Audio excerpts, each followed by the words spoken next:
Welcome to Killer Women with your host, bestselling author Danielle Girard. And now, Danielle's next killer woman.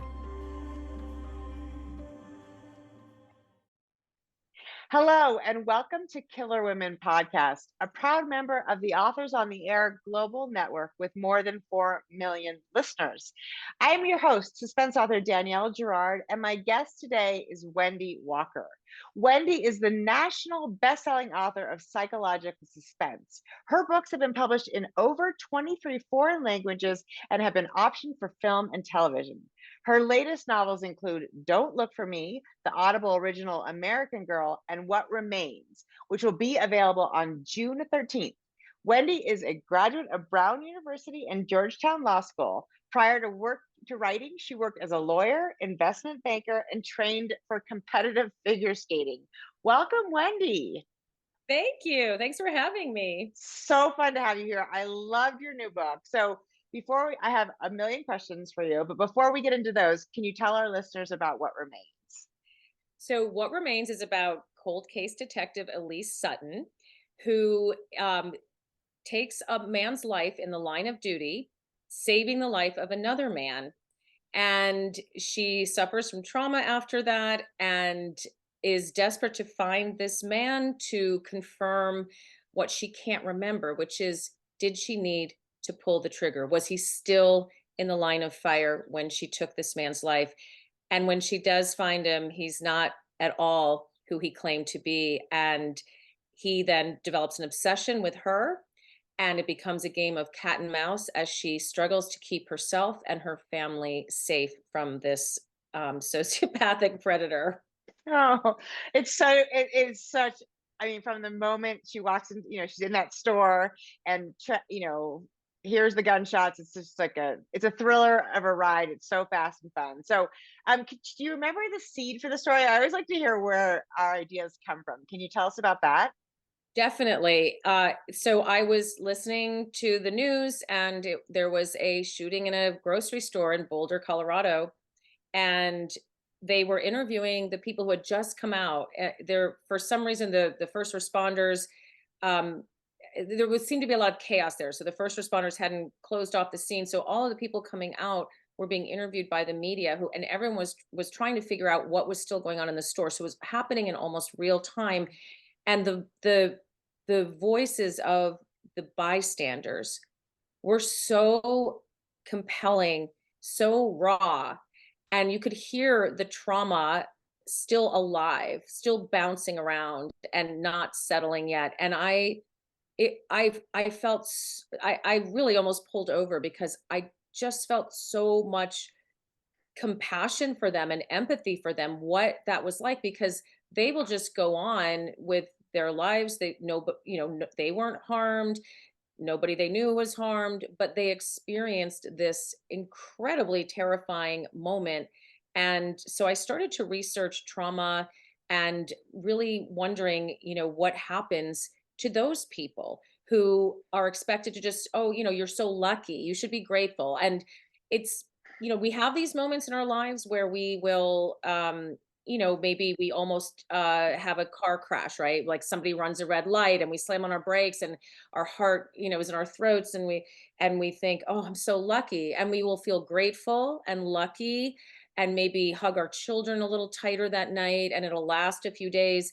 And I feel as though people who go through um, different types of trauma, like violence, are sort of expected to feel that kind of gratitude and embracing of life, that nothing happened to them and they weren't harmed.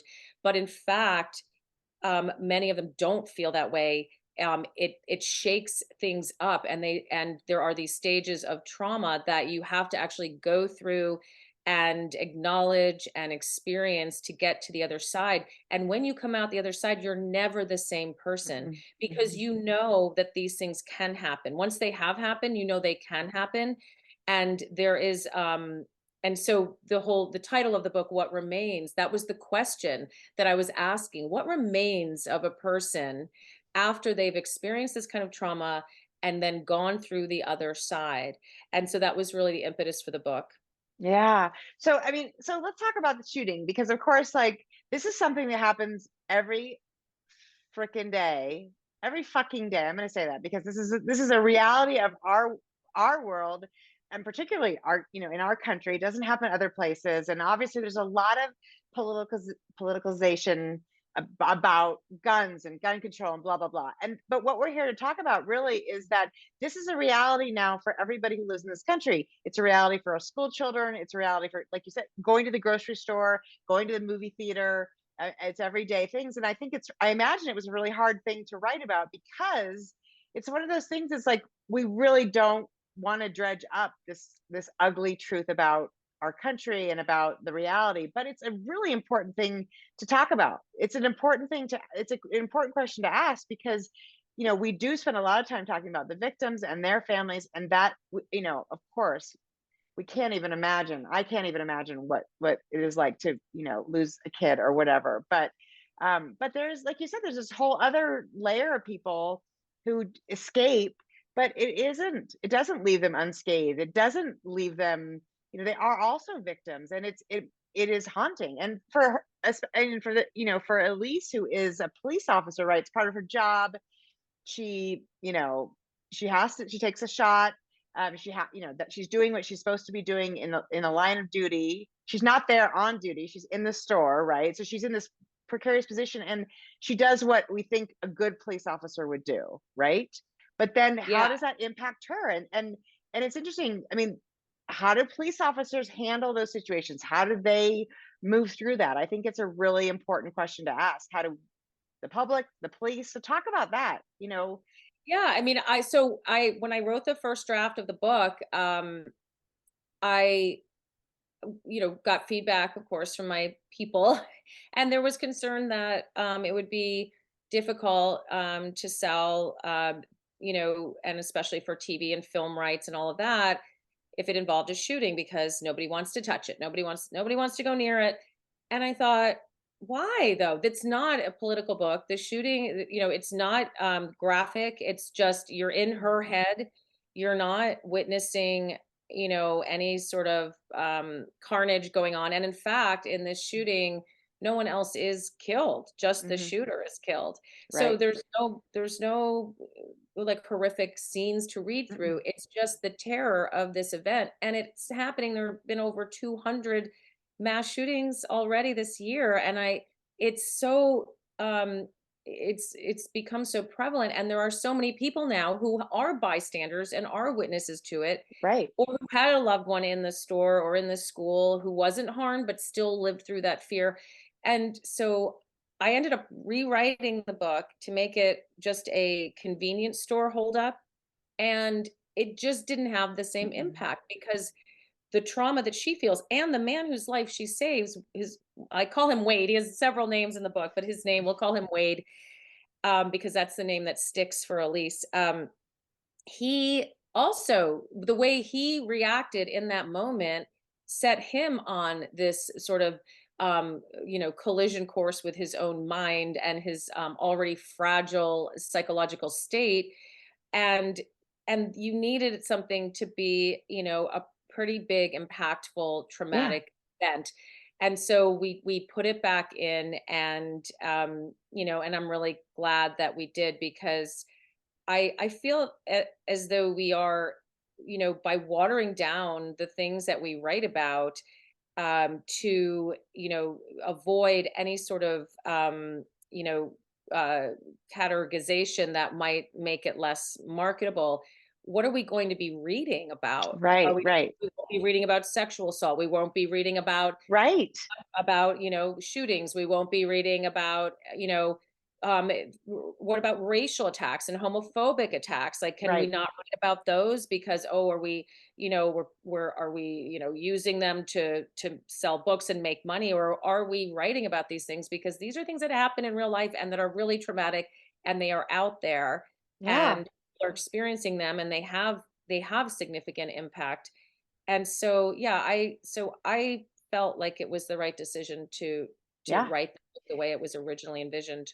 Right. I mean, these are, there's all these unpalatable subject matters that we're, but this is, we write, I mean, we write for entertainment, right? We are entertainers. But on the flip side, we really write to understand human nature, right? How people react to things, the scars that we carry for our lifetimes, the mistakes we make in a moment, and then the self-doubt that comes after that. And for Elise, like, as a police officer, that I mean, and this is happening, and not just to innocent people who were in the store, but a lot of police officers, right, are forced to make that split second decision. And police also take a lot of heat. And there's two sides of that story too, because we need police. Like I don't.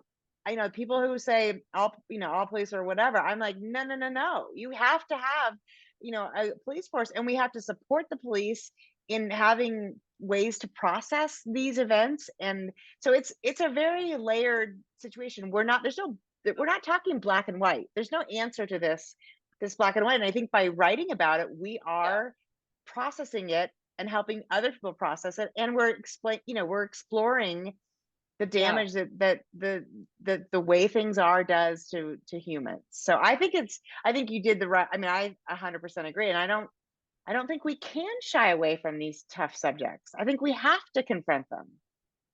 Yeah, and actually, when I was interviewing a police detective, who's always kind enough to give me advice on my different things in my books, but this time I really needed to talk to her, like have a deep dive into what her life is like, because she's a cold case detective, and her, you know, her experiences, even working as a cold case detective, where you're not investigating active crime, so you're not going to have any, you know, most of the suspects don't even know they're being investigated anymore. And it's done under the radar. And it was fascinating from like a forensic science, um, sort of standpoint. But what was also fascinating was the emotional impact that it has. And she was saying when they, pull a case out to re-examine it, that's a decision that could drastically change the lives of the survivors, because maybe finally the remains of their loved one will be found, or they will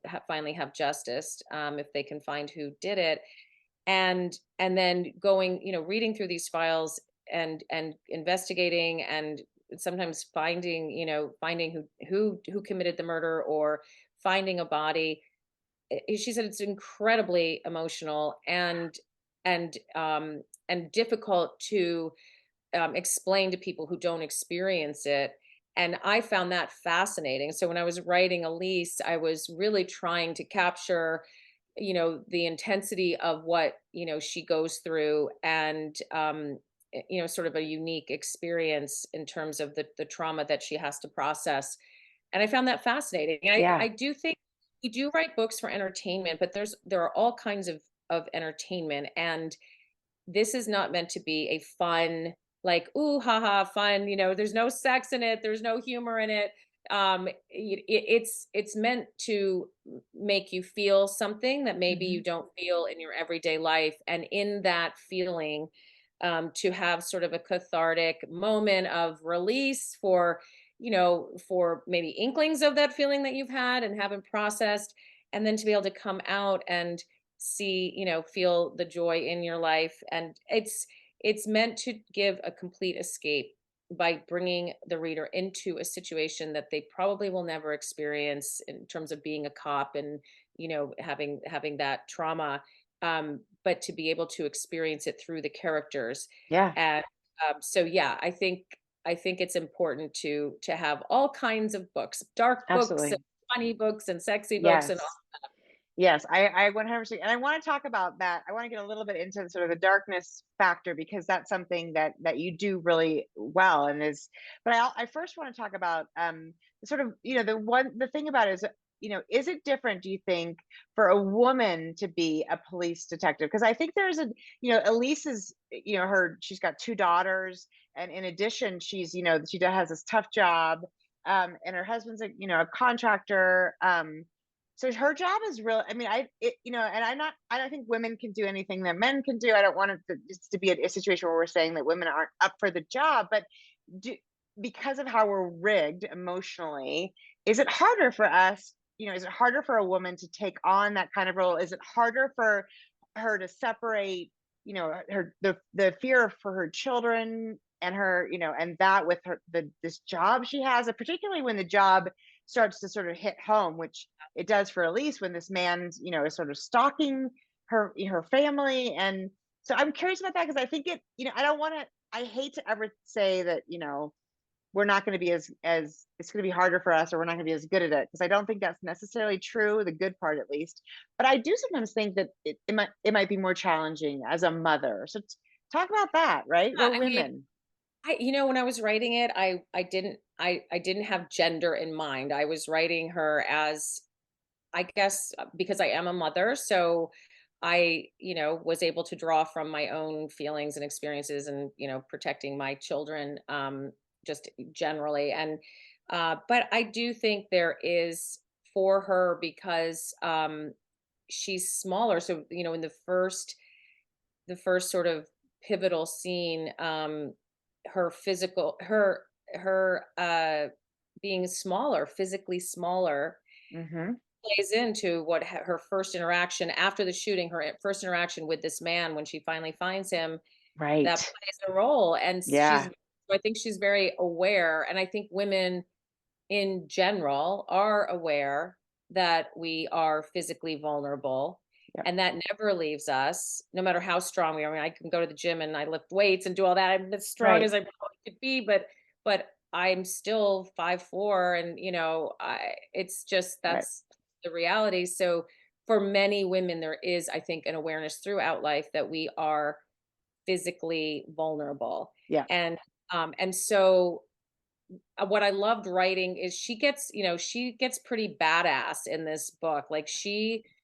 she gets cunning and fearless. And even though this man, Wade, has read all of her course materials that she taught a class in forensic science, and he's read all of her materials. And so he kind of knows all of the things that she knows, and he starts using them against her. So she has to bring her game on intellectually. Mhm.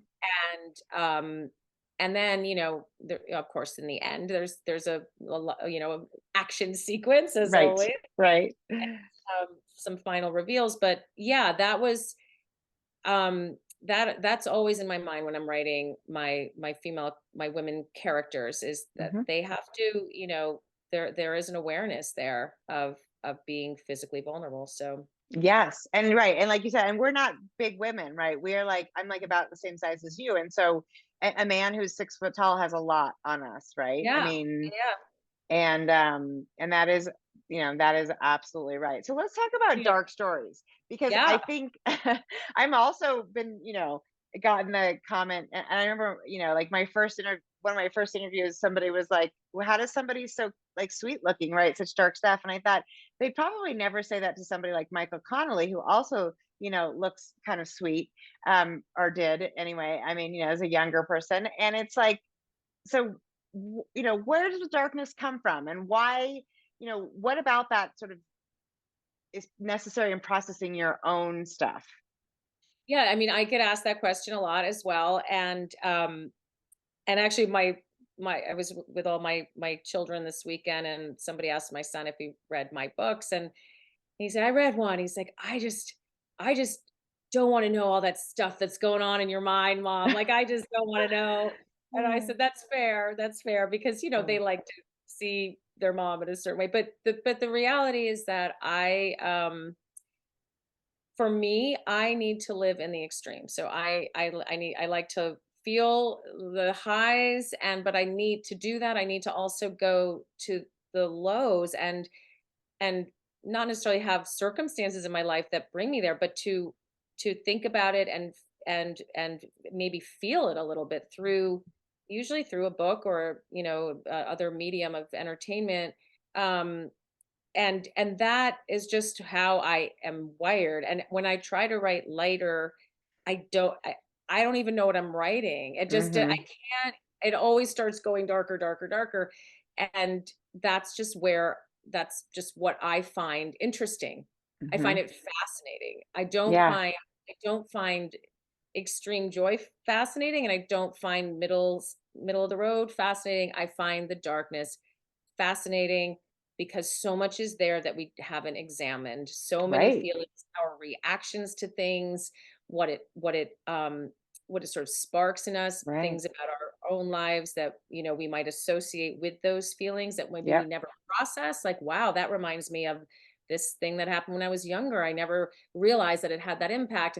So I like to read and watch things myself that are very dark and Hmm. provocative, and so that's just what I end up writing.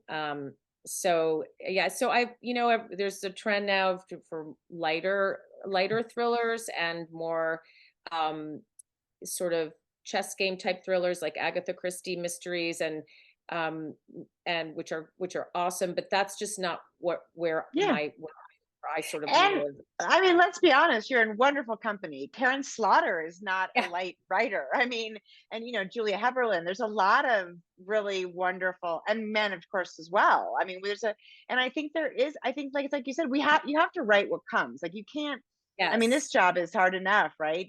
If if you're sort of writing what feels natural, then if you're trying to write a romantic comedy and that's just not your yeah, shtick. And I think there's something for me, I think there's something about there's something cathartic in letting yeah, that darkness out in a way that is safe, right? yeah, We're not doing the Jack Reacher thing where we're like walking down alleys in search of a fight. We're processing the world's yeah, darkness, which is actually there. There's plenty of darkness to be processed, and we're processing it in the safety of, an office at a computer and in a book that, and I do find readers respond.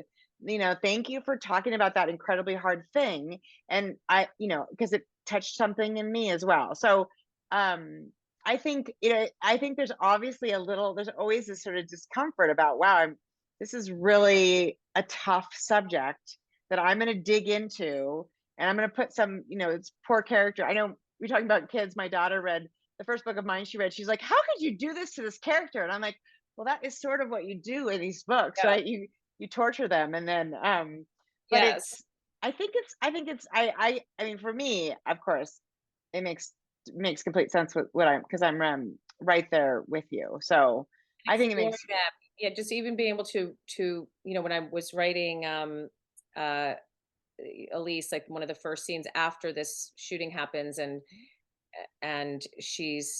you know, she's just she's just stuck in this horrible place, and writing that it gave me a lot of satisfaction to think about what would that feel like, what can I compare it to, right. how can I describe it in a way that readers will think, oh yeah, I can see how that would what that would feel like that, Right.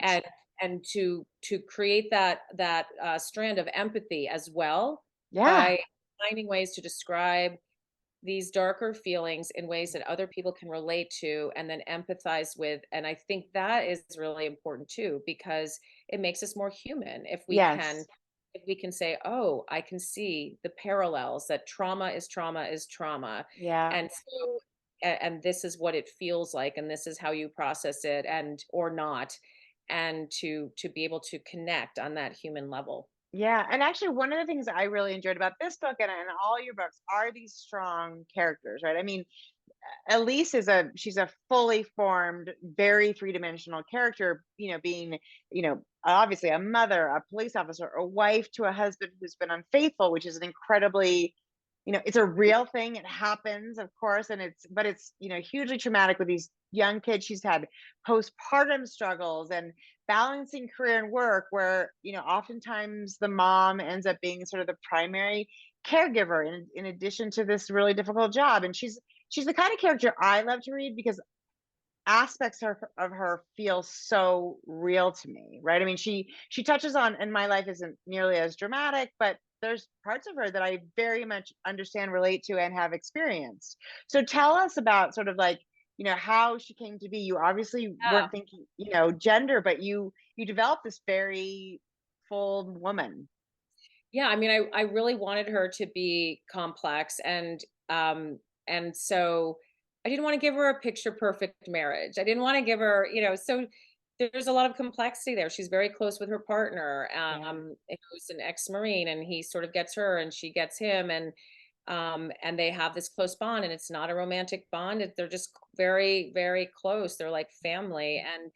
And she loves her daughters, and but she loves her work. And then with her husband, yeah, I mean, you can love someone who's, made a mistake and hurt you, and you can come back from that. And she made a decision. First of all, it was really important to the plot that he had this affair, because Yeah. it sort of plays into the plot, Right. because things happen with this woman that he had this affair with. And it's, sort of one of the twists in the plot.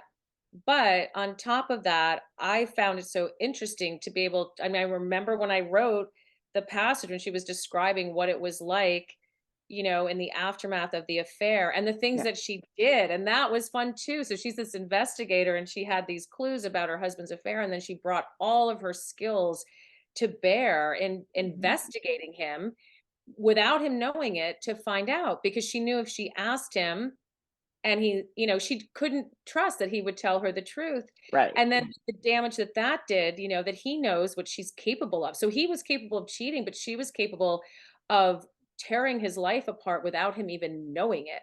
And Right. so that knowledge, and I loved playing with that, like what that did to him. Yeah. Did it emasculate him? Did it make him feel violated the way she felt, Yeah. betrayed? And how do they come back from that? And describing their marriage as this broken teacup that was glued back together. And how much Yeah. water can it hold now?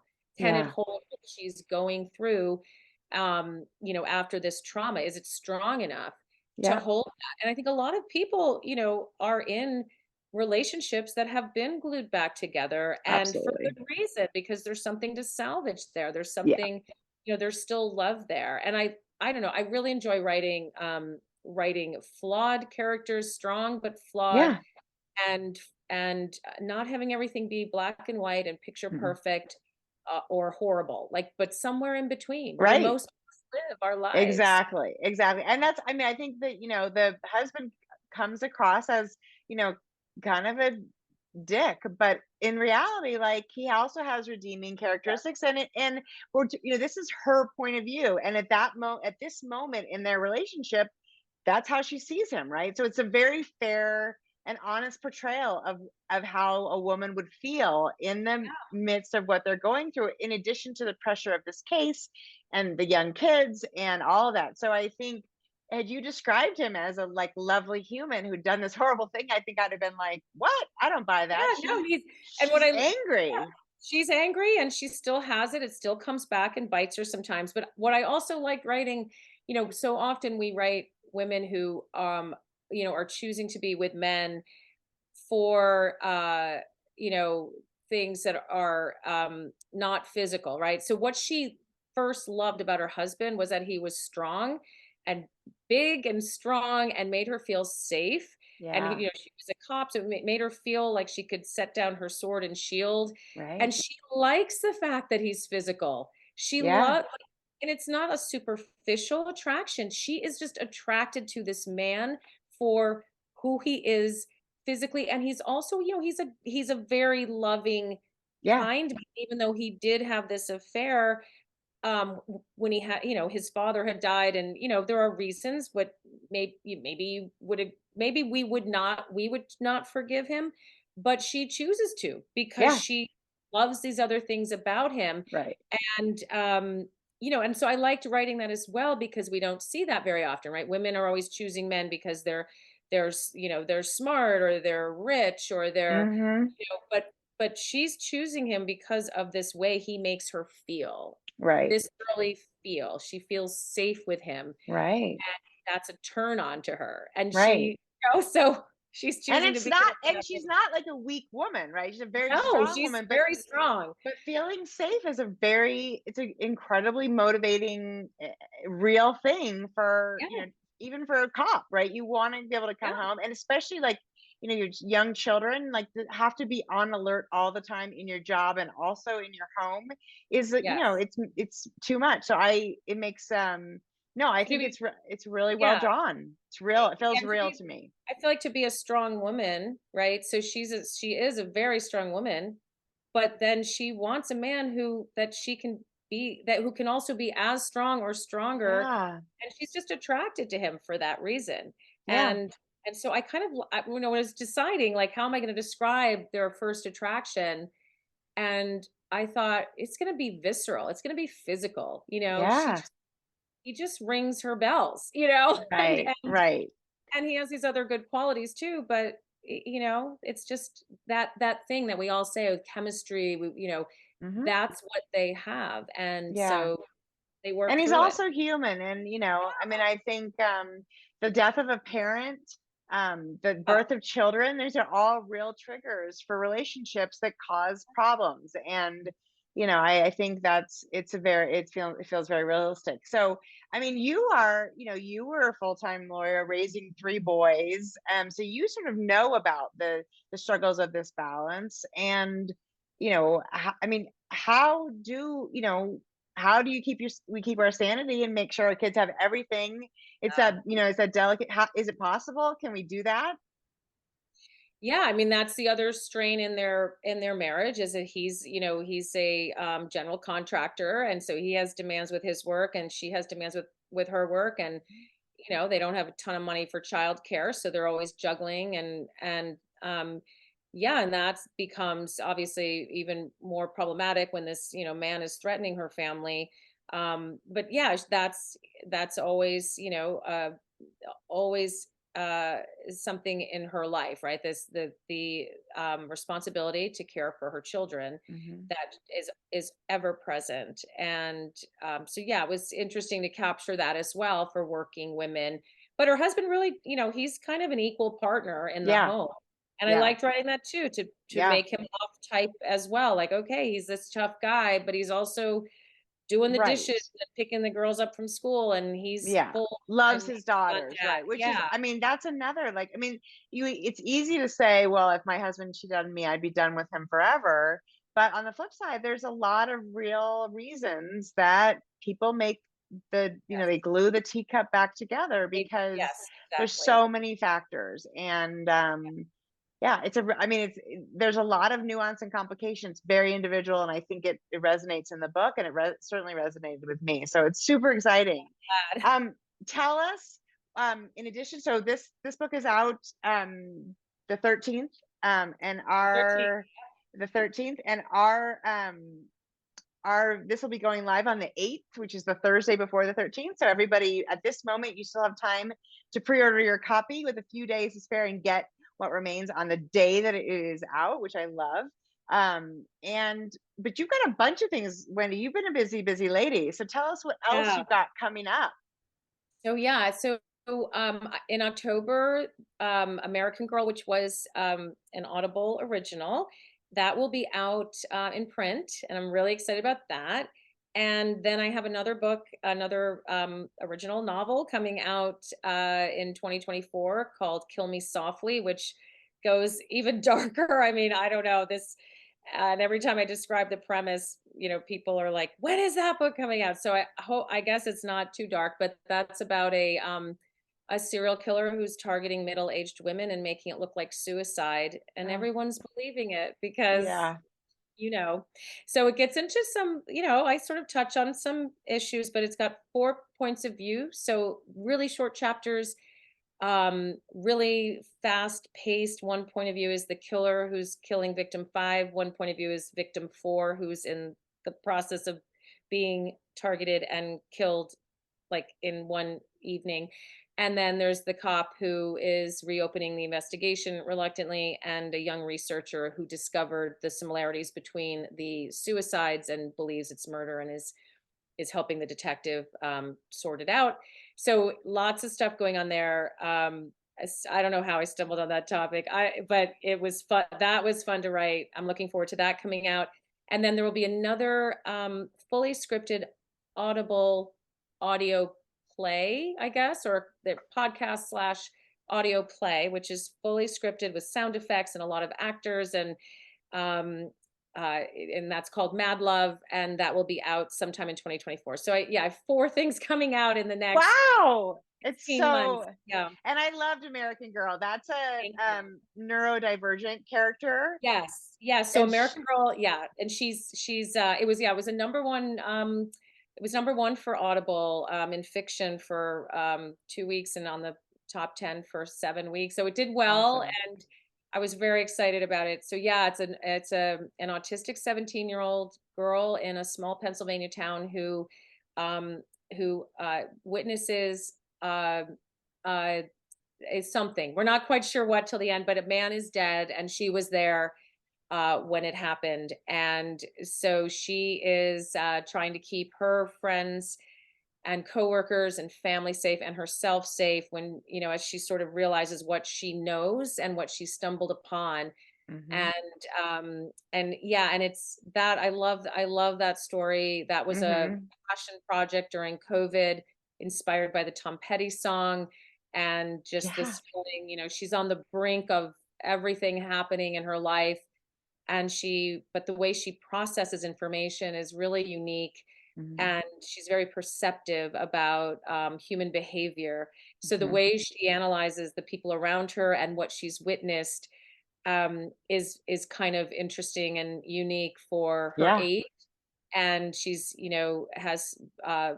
some skills that are really, really finely tuned, and other skills that are not as finely tuned. So she compensates for them. And the way her brain works was Yeah. so fascinating to write. And yeah, it was And performed by an autistic educator and social media influencer. And it was really gratifying to hear her say that she felt heard by the book, and that she, really identified with the character. So I love that. And it was one of the first Audible originals I've heard where they actually had the sound effects, like the car driving and yeah, things. I thought that was really fun. So I'm excited that that'll be in print. That was a wonderful story and very different. That is not, I mean, it's not a dark book, it's really. not So dark, it's there you go. optimistic. Yeah, that was lighter. Yeah. And Yeah, what's interesting, when I wrote that originally, just wrote it, and it ended up being an Audible original because it was lighter. And yeah, because we really wanted to have an autistic performer to yeah, just to give it authenticity. And yeah. so, but yeah, it is lighter, and it'll be interesting. But it had a great response, so I was really pleased. Yes. Yeah. Well, it was really fun. I really enjoyed that as well. And very different. I mean, you really have, you have managed to write like a wide spectrum of stuff and super. I have to take some notes with you when I see you next week at Thriller Fest and find out how you're Yeah. able to do this, because I don't know. I guess need to step it up a bit. But well, this is amazing. What Remains, Wendy Walker. This is coming out June 13th. My brain Yes. is not working today. And then American Girl in October, and lots to look for next year as well. Wendy, congratulations on all your amazing success. And thank you so much for joining me today. Thank you for having me. This has been Killer Women with Wendy Walker today. Pick up What Remains before it's out, and we will see you next time. Bye.